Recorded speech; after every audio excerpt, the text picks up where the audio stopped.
Georgina Bown is an amazing multidisciplinary artist. She is based in East Lothian in Scotland. Her imagery and context is connected to nautical vessels.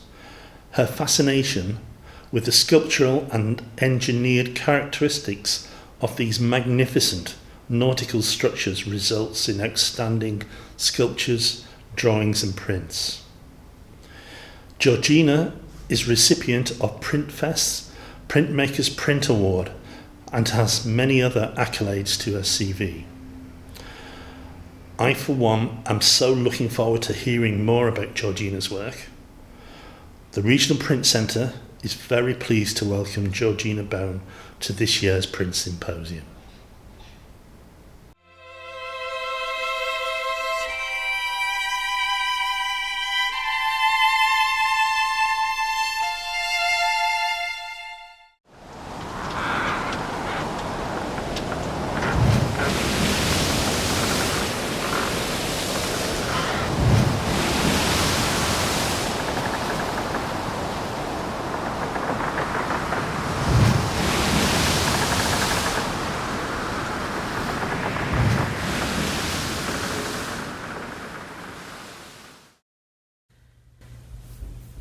Hi, my name is Georgina Bown.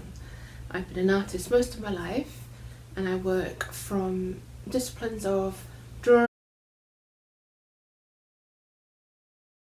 to printmaking and to sculpture.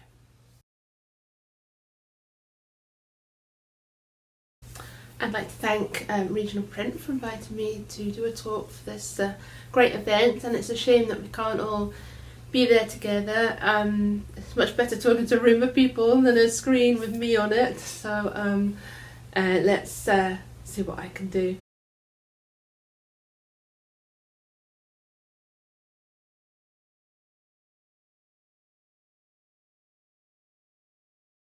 In terms of what I do and why I do it and the narrative behind my work evolves from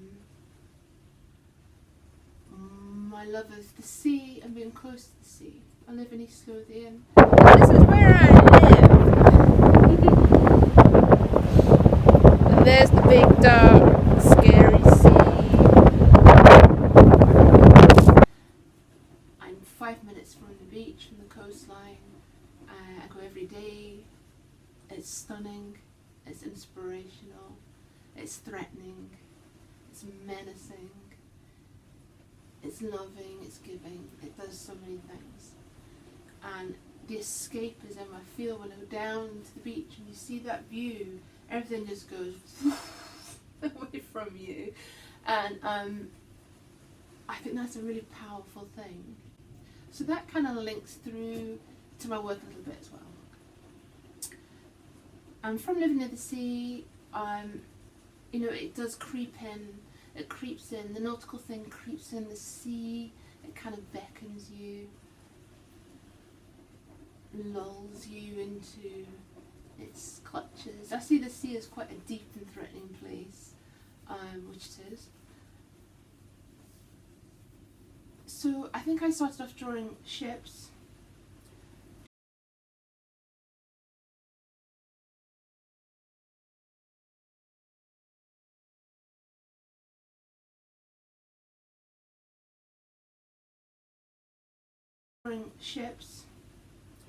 Doing monoprints of ships, and I moved up to, well, fishing boats actually, boats, and then to ships, and then I moved to container ships, and then to tankers. Love tankers. They're incredible beasts of the sea. They're vast. I had a great grandfather, my grandfather-in-law, sorry. He was a chief engineer at Shell Oil and spent his whole life going around the world on these massive tankers, and he had a bicycle to get from one end of the tanker to the other, which I think is just quite incredible, really. And it's those feats of engineering that I love. I love them passionately.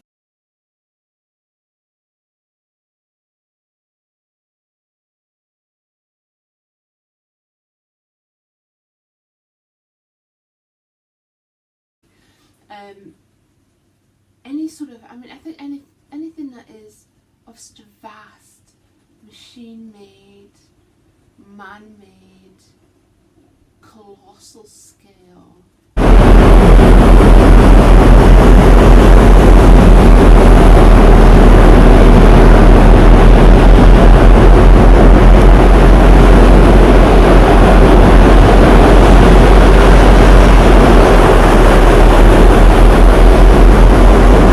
Incredible engineering that I love, and also they sit there, they float there on this deep, threatening, dark sea that's miles deep.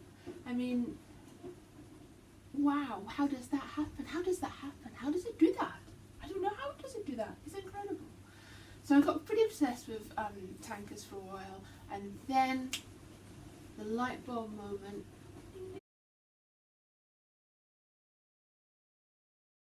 for me was Submarines.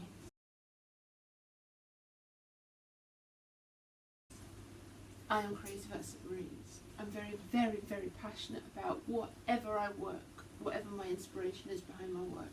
Always passionate. And incredibly passionate. As soon as I thought, oh, submarines, it just seems so obvious. It felt like there was something that I was missing in my life, and submarines filled that space. I am obsessed, and they're so fascinating. They're fascinating on every level. Again, fantastic feats of engineering. The way these things are made is incredible.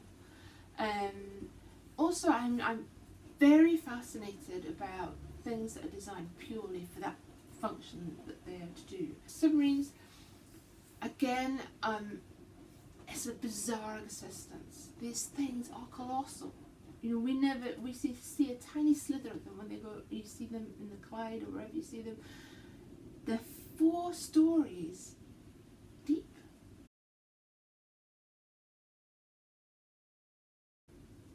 Stories in them, and that is incredible. Okay, the story is, you know, they're not great ceiling height, but they're incredible. I have only been on one submarine, not in the water, which is down at Portsmouth Submarine Museum.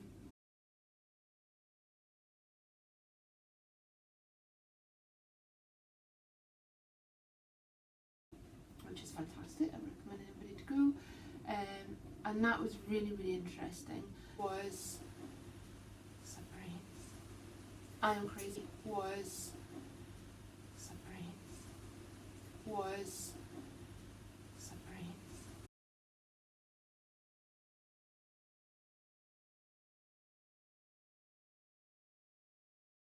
It just seems so obvious. It felt like there was something that I was missing in my life, and submarines filled that space.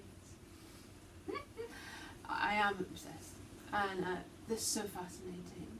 They're fascinating on every level. Again, fantastic feats of engineering. The way these things are made is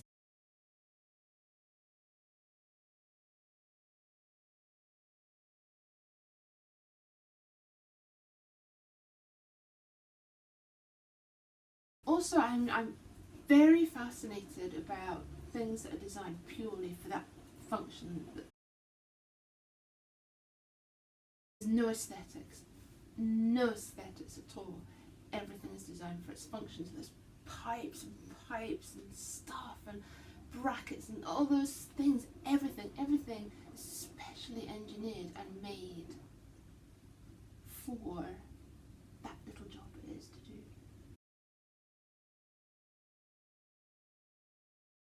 I like that. I like the threat of them.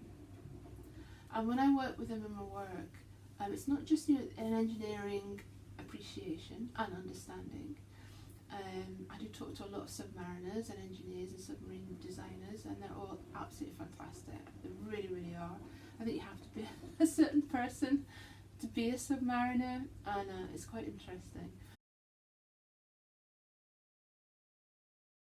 I do go down to Barrow and Furness, and I go to Printfest, my work there on my submarines, and I've met guys that have designed bits of submarines that I've drawn that I've never, you know, wouldn't have put that together. So that Barrow for me is an amazing place. It's a bizarre place, and everybody's lives there pretty much evolve around the fabrication of these massive submarines and ships. So it's very much part of a life there. You know, there's pictures of submarines on the wall in the supermarket. Oh, I couldn't believe my luck and excitement, and wow, what a fun place. So, you know, there's a massive narrative behind the fabrication, the design, the manning of these things, and the deep, deep sea.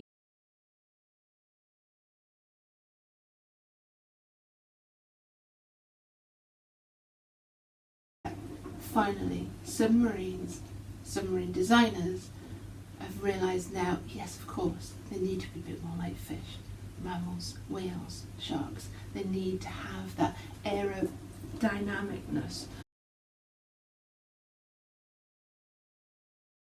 I know we're here to talk about narrative, and submarines are very much the subject that I work with, as well as oil rigs and bridges and other nautical things. The whole form follows function theory I like as well in organic creatures as much as I do in man-made.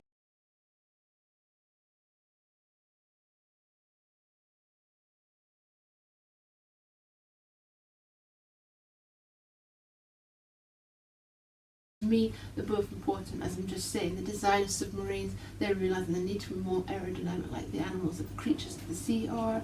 And I can't remember which was that, the man-made, that was the organic. So I'm very interested in how marine biology has adapted and evolved over the years. So there's these two huge conflicting, isn't it, industry versus the environment. And morphing those two things together, for me, is really important.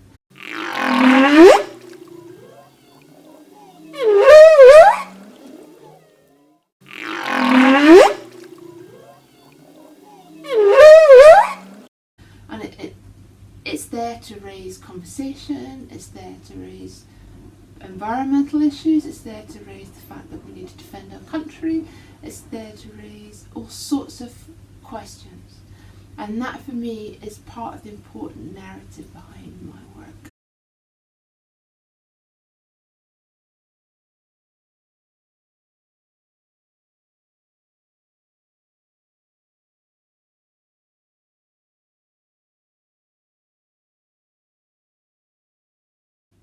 So I've started morphing the creatures the last few years. I gave up my sculpture work to have my two children, who are now moody teenagers. So I've gone back after a 15-year break from sculpture. I was based at Edinburgh Sculpture Workshop in Edinburgh. And so it's been nice to go back with a really, really fresh mind. I spent those 15 years developing my printmaking skills, my drawing skills, my painting skills. But I'm definitely a drawer, not necessarily a painter. It's a control thing, I think, and a mark making thing, which I don't get the satisfaction from painting.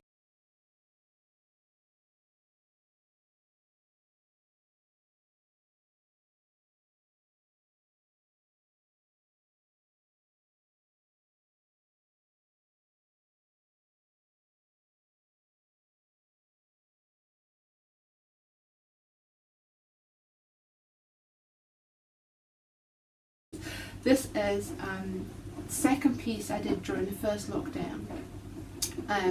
Lockdown was incredible, and this picture, which is called Minefield 2, I have Minefield 1 in another room, which I'll show you in a minute, is a large scale charcoal pastel drawing. I found first lockdown incredible. It was like being back at college. For me it was incredible. I just resigned myself to the fact that I'm not earning any money. Hard. Suspended the mortgage, etc. But it was like being back at college. I was given this time. A lot of us were given this time to really immerse ourselves in personal work. And also, you know, artists' response to the pandemic has been amazing. It really, really has.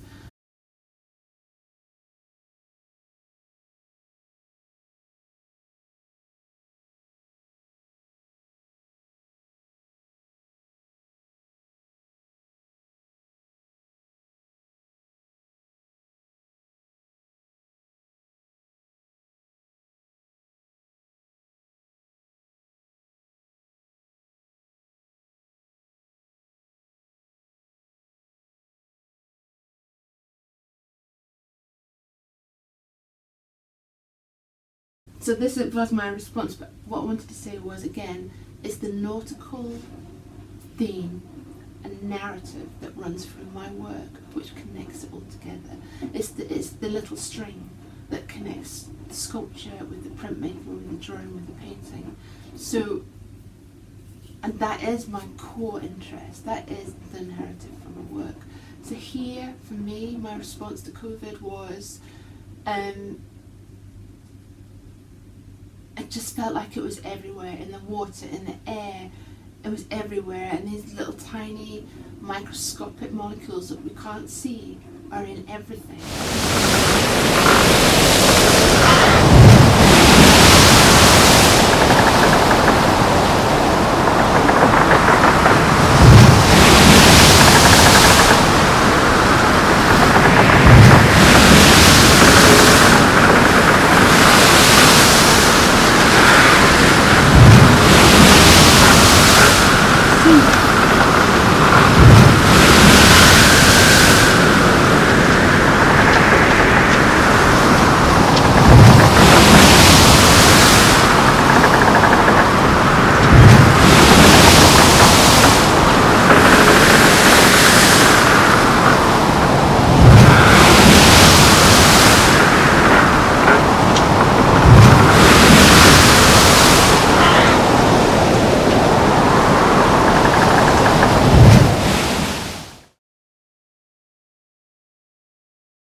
This is second piece I did during the first lockdown. Lockdown was incredible, and this picture, which is called Minefield 2, I have Minefield 1 and another one which I'll show you in a minute, is a large scale charcoal pastel drawing.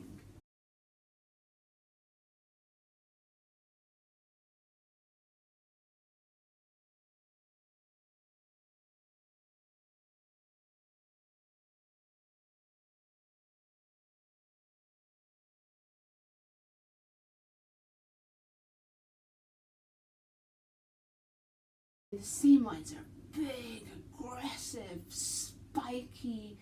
We're gonna hurt you. Do you know what I mean? They're like, go on, touch me if you dare. Touch me if you dare. So I kind of like that. And the viruses are they're a little bit cuter, a little bit softer, a little bit, but a million times more deadly than one sea mine. So there was that sort of ironic twist and putting them together. Also, the structure's very similar, but the most important thing about them is they're both interactive with to cause harm.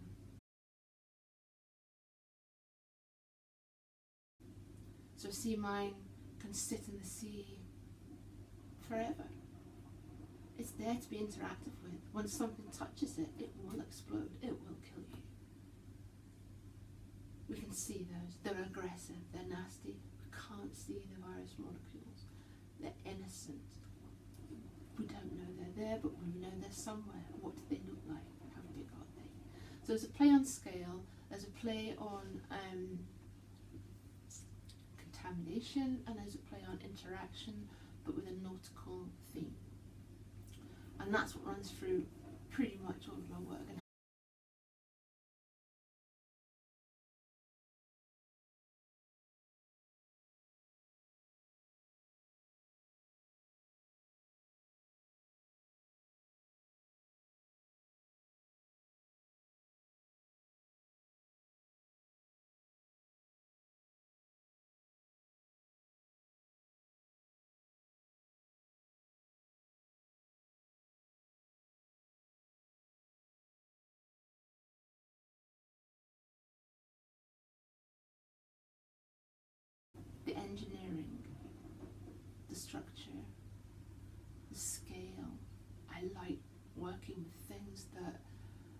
so colossal, how do they exist? How were they made? You know, an aircraft carrier, they've been made two just down the water here. When the sections of them were coming on the floating rafts, they were like huge pieces of sculpture that were amazing, bright orange, made in the Clyde, floated all the way around top of Scotland down to Rosyth, to be glued, welded together.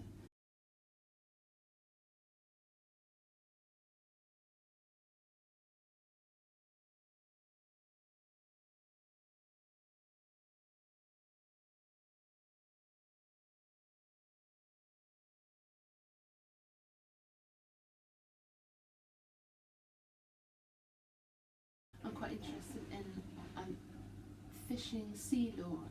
Some of them are just absolutely bonkers.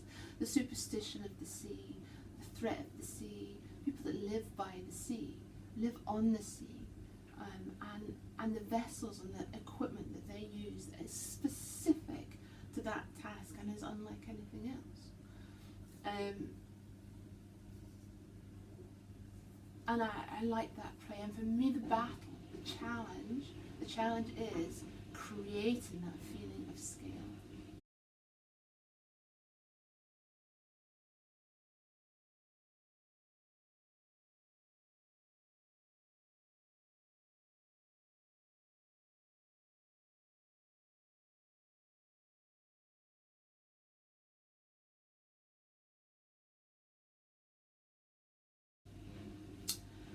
I'm also very interested in the lives of submariners. As I say, I talked to quite a few. Some very, very interesting stories, some I won't repeat. And when they're away for months at a time. And they're in this very closed, confined space. There's nowhere you can run. There's nowhere, it's a few steps and then you've got to step over a doorway or something. There's stuff here.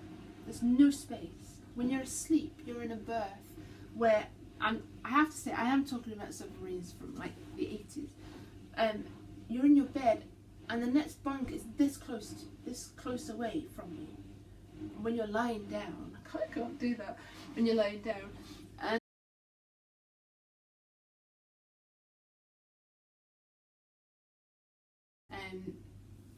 I find that fascinating, and that these guys, any real fresh air that hasn't been circulated with everybody's body odour for the last few weeks is when they surface and they go out and stand on the top of these submarines. And there's amazing images of submariners out in the Arctic and they've just surfaced, and they're stood there in all their big coats and hats. And there's other ones when they're out in the tropics somewhere and they're all lying.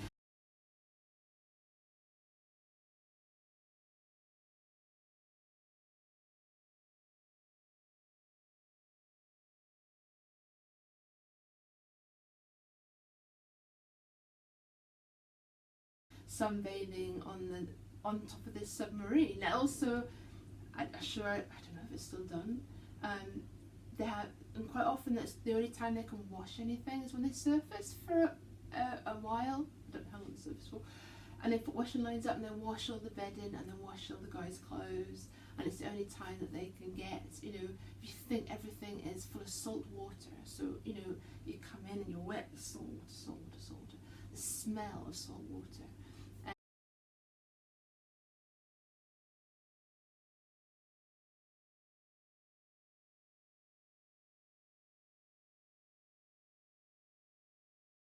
To one submariner, and he said you have to be a certain mentality to be a submariner, and you've got to be cool.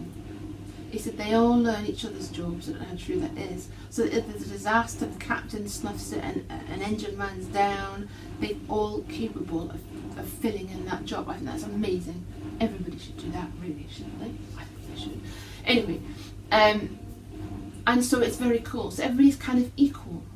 That's what the submariner said to me. There's an equality there, and everybody respects everybody, everybody's life, everybody's position, everybody's job, everybody's involvement in the running of this beast is valuable, and just as valuable as the next guy.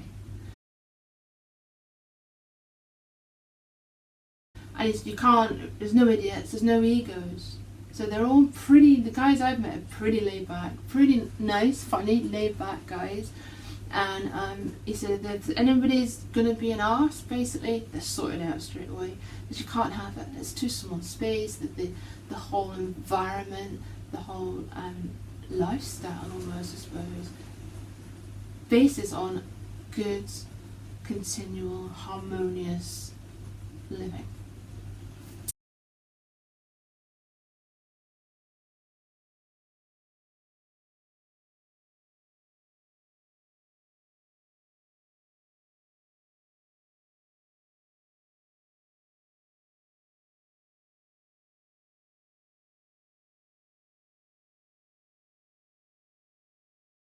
There is another narrative certainly with my printmaking, is what we're here to talk about.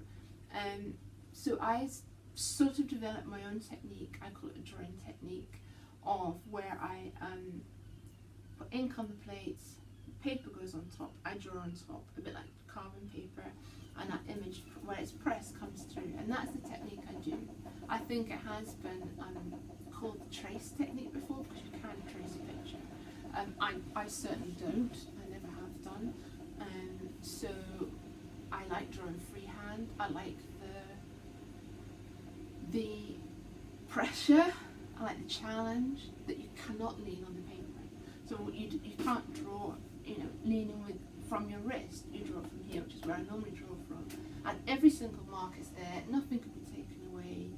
A bit of artistic license can be involved in overlaying things, and I like that immediacy, and the quickness of it as well. I mean, it's very successful very quickly. And then I start playing with colour. I'll overlay this with some of my submarines where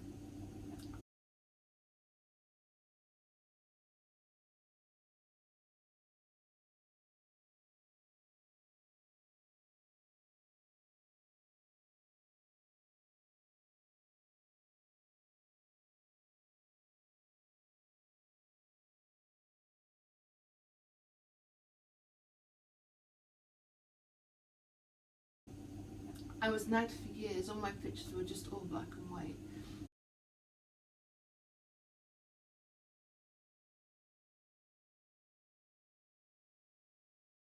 And put some colour in, come on George, put some colour in. So I put the colour on the background. So it's again separating these beasts, as I call them, from the background. What I'm doing is alienating them. I normally draw all my boats, ships, certainly my submarines, I draw them all out of water. Now I do this for many reasons.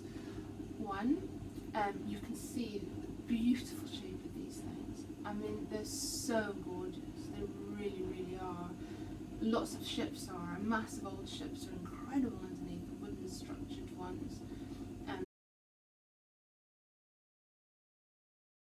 The reason is, which I had a large charcoal selected for the Derwent Art Prize last year, and it was the back end underneath of a huge old ship. So it was this, where its propellers and its rudder are basically, and it was called the ship's bottom. Because the other thing, I can be a bit cheeky I suppose in my work sometimes, is that I see that as their genitals. So, it's private. It's the bit that's hidden under the water, like ours are hidden under our underwear.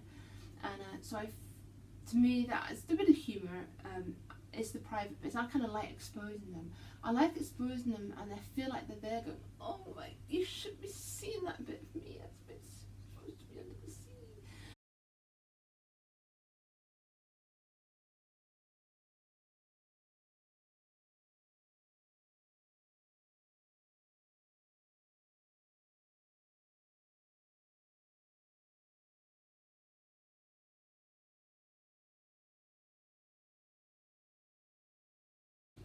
Another reason is that certainly for the submarines, the things that are, as I've said, the objects of mass destruction, can be, is I like to make them vulnerable.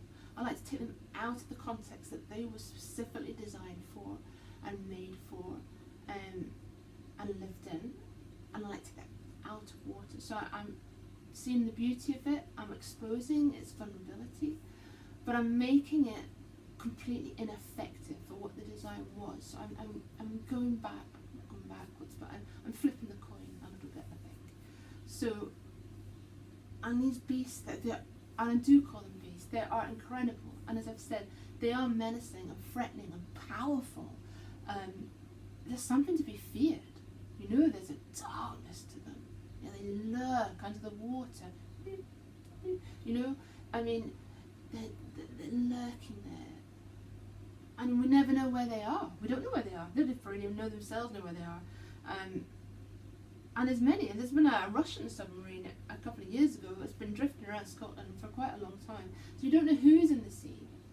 And that, I like that mystery and that threat and that darkness and that power.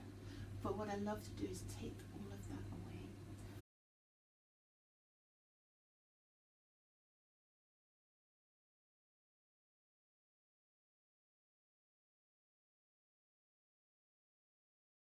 And I draw them out of water.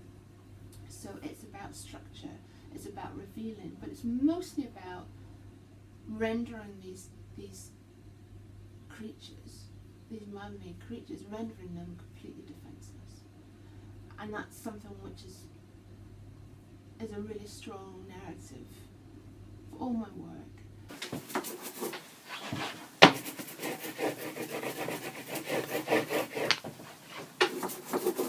A lot of it is about containment, about housing, and did a big series of etchings on seed pod collections in the botanics, and that again was about housing, nurturing, multiplying, function. The design of these seed pods was incredible. So there's a definite functionality interest.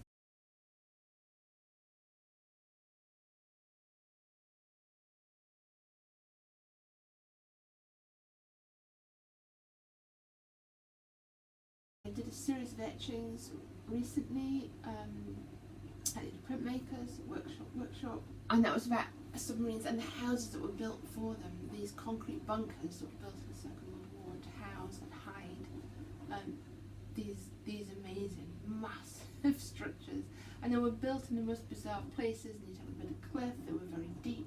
How they were built, the ones in Germany are incredible. How they were built without anybody really knowing they were there, and these spaces are amazing.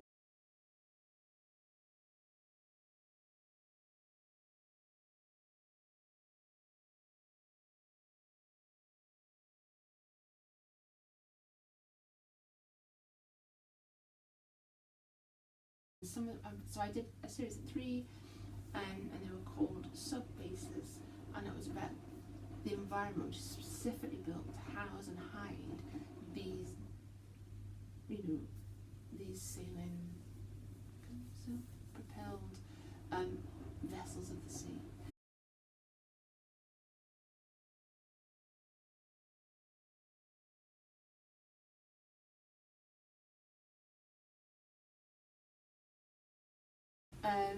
And sculpture, obviously it's very physical. I think also there is something about being in a workshop environment too. So workshop, it's smelly, it's noisy.